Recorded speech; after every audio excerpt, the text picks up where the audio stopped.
Hello, sir. This is my working 2.6.1 tiny clock. As you can see here, the I2C bus is working properly, and here is a parts list. The main attractions of this build are the Nano microcontroller, the DS1307IC, and the 32.768 kHz quartz oscillator. The DS1307 chip counts everything from seconds to weeks and even takes into account leap years. To get all this information about time, it is connected to the oscillating crystal. To ensure that the IC is always counting, it's connected to an external power source, this 3-volt coin, to continue accurate counting even when the main body circuit is not powered.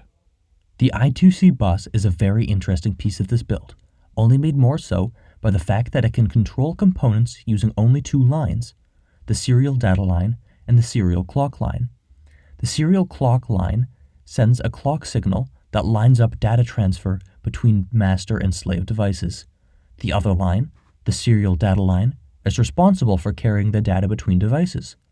The data is transferred between devices in 8-bit sequences that begin with unique start condition and end with a unique stop condition. Between the 8-bit sequences, acknowledge bits are sent confirming the reception of the data. The best way that the data transfer has been described between the master and slave devices is to compare the system to a calendar. Just like a calendar has levels, so does the I2C bus.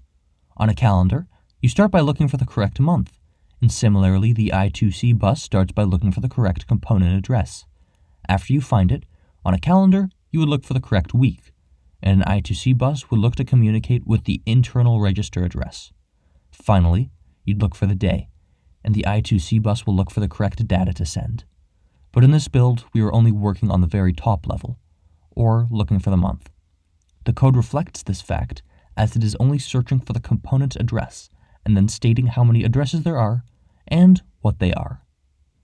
That's it for all. Thank you very much for listening, sir. Goodbye.